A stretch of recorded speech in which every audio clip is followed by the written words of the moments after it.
Hello everyone, my name is Friendly Mark H. Andrino, and for today's video, we will be discussing about the Egyptians' view of death, afterlife, and the underworld.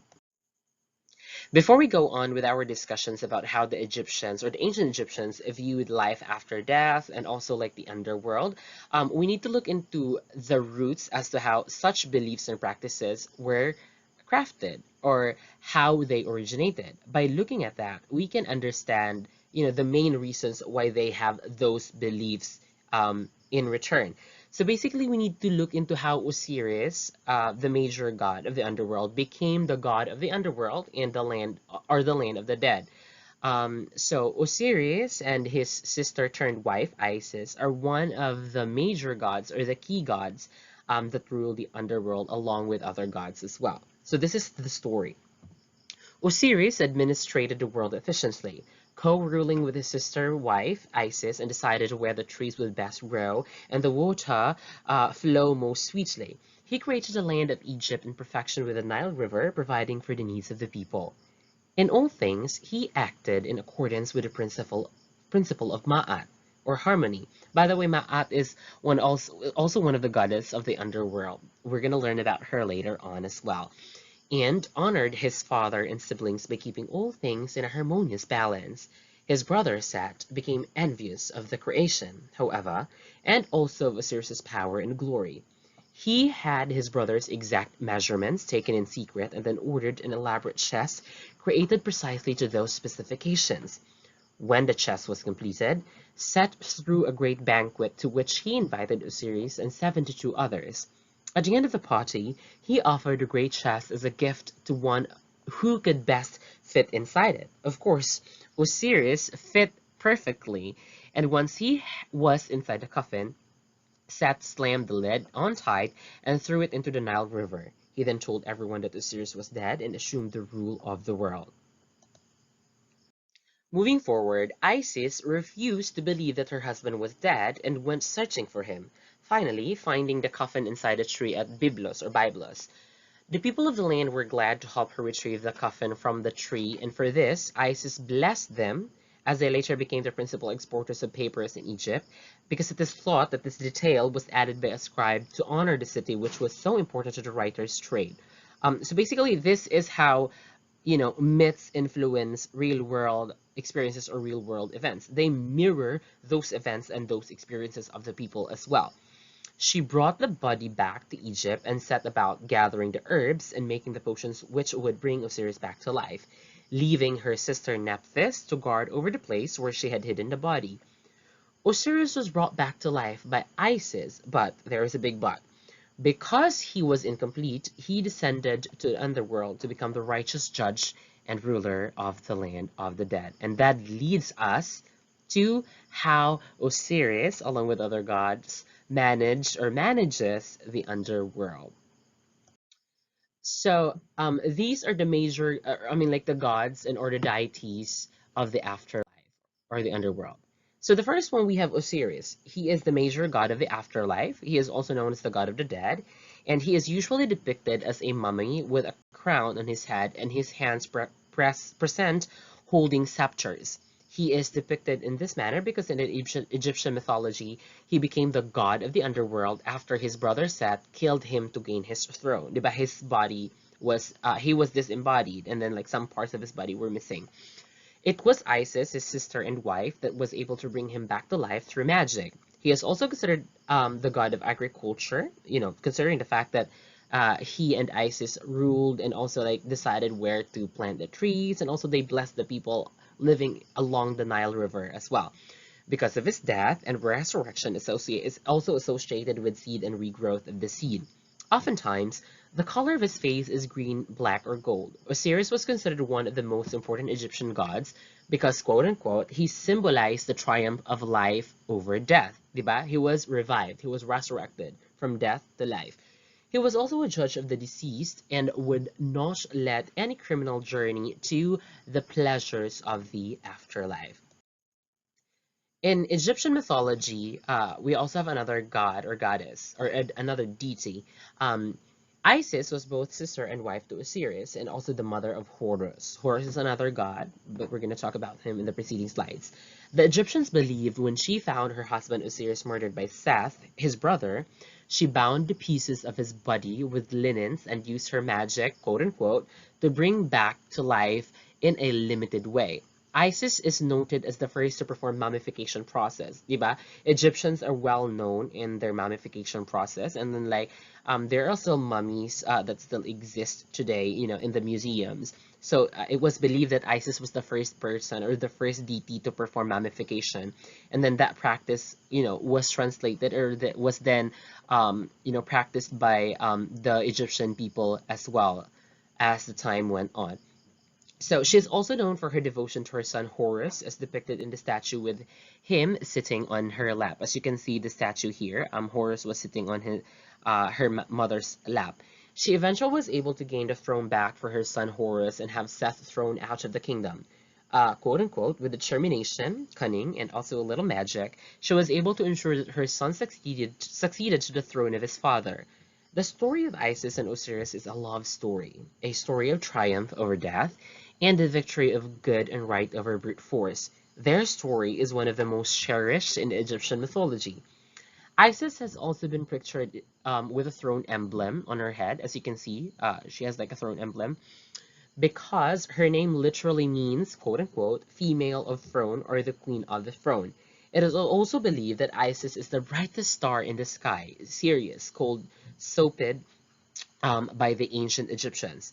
The story is that the star disappears behind the sun for 70 days, which is the estimated time for the mummification process to be completed, and then reappears to bring the Nile's annual flood waters to replenish the dry land for farming.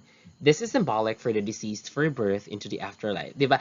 As you read or as you watch, or I mean, like as you listen to the descriptions of the gods and goddesses or the deities, they do mirror and also reflect the different practices that Egyptians before have practiced, right? So, you can see the significance of how myths influence daily living.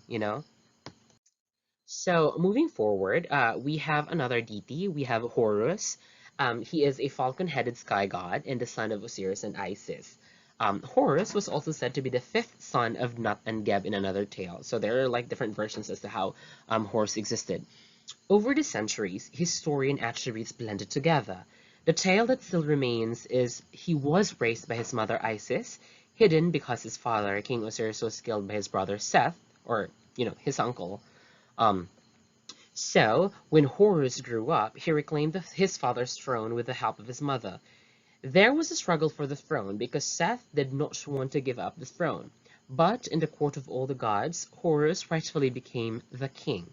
In ancient Egypt, each king was Horus. When a king died, Egyptians said that the falcon had flown to heaven and united with the sun disk.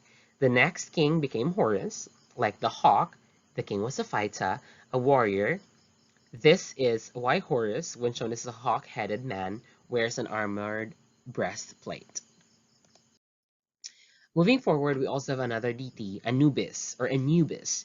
He is the jackal or the canine-headed god with the body of a man.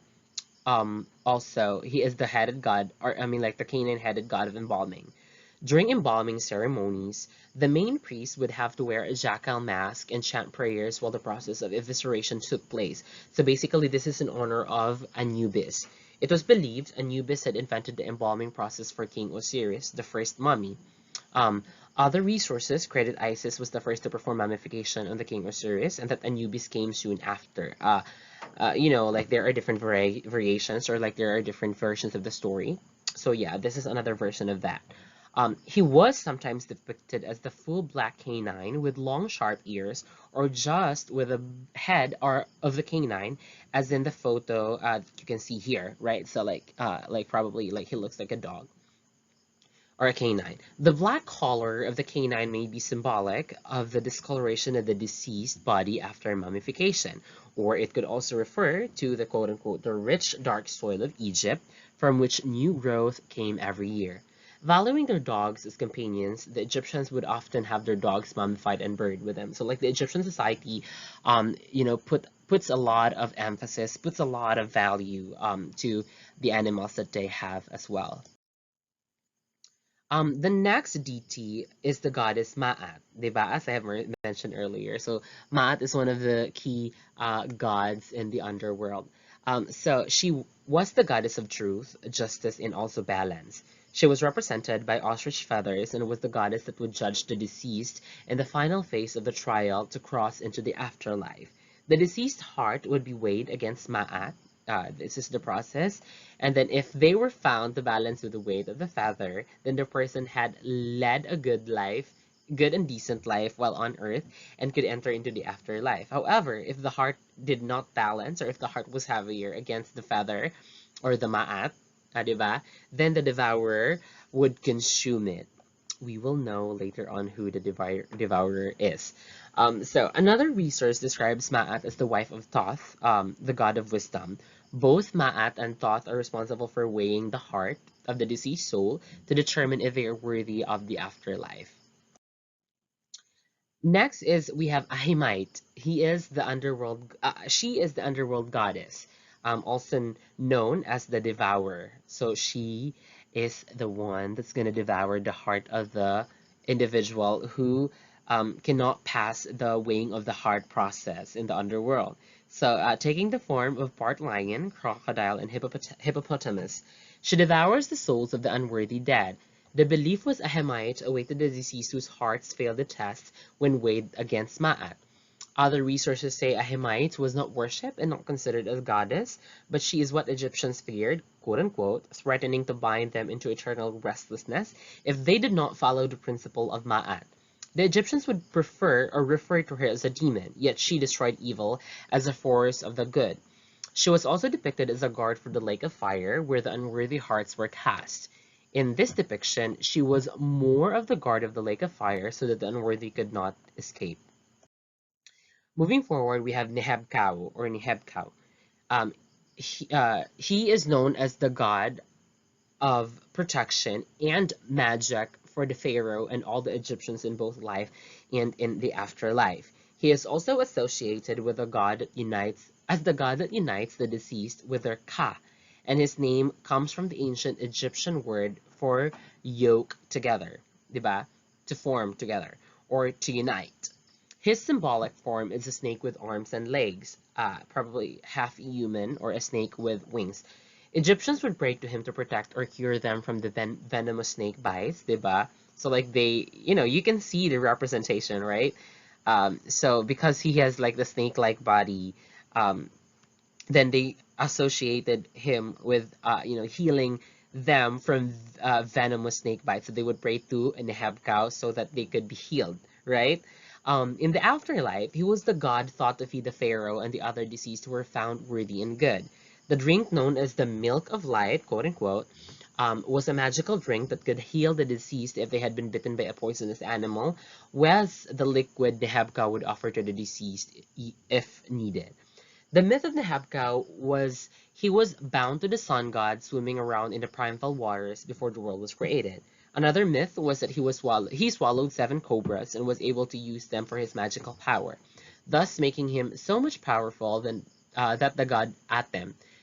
Quote unquote, he had to press his nail into Nahabkau's spine so he could control the snake god. It was also believed he was one of the many gods that also helped. Now we move into the belief or the practices or as to how the Egyptians view afterlife or like the underworld or life after death.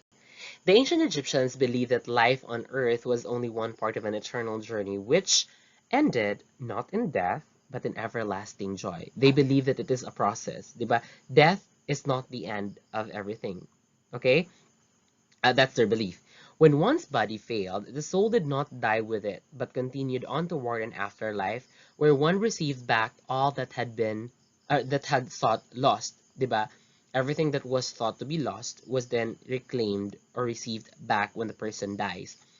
One was born on earth through the benevolence of the gods and also the deities known as the seven Hathors. So they were the ones who gave life to human beings or to anyone in the world. Then decreed one's faith after birth, and then the soul then went on to live as good as life as it could in the body it had been given for a time.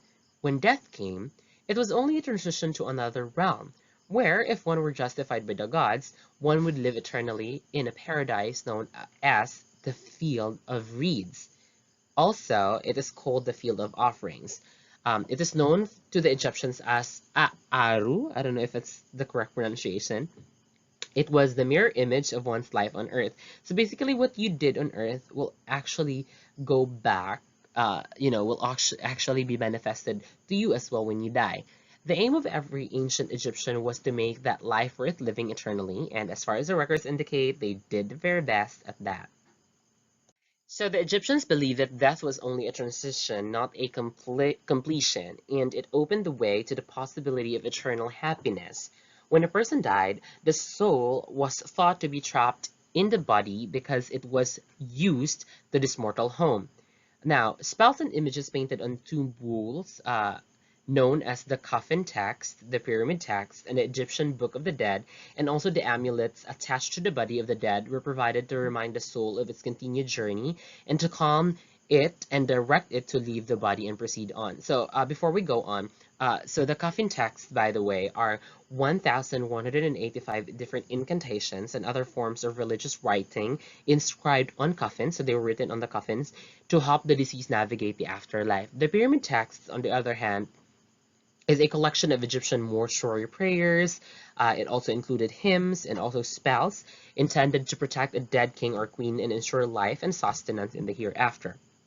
While the Egyptian Book of the Dead is a collection of spells which enable the soul of the deceased to navigate afterlife. Now, using these three, the coffin text, the pyramid text, the Egyptian Book of the Dead, along with the different amulets attached to the body of the dead, they are believed to be of use for the soul of its continued journey and to calm it and to also direct it to leave the body and also to proceed on and to navigate afterlife. Now, when that process is done, and when the like the soul already left the body, it would make its way towards the Hall of Truth. It is also known as the Hall of Two Truths, in company of Anubis, the canine god, the guide of the dead, where it would wait in line with others for judgment by Osiris.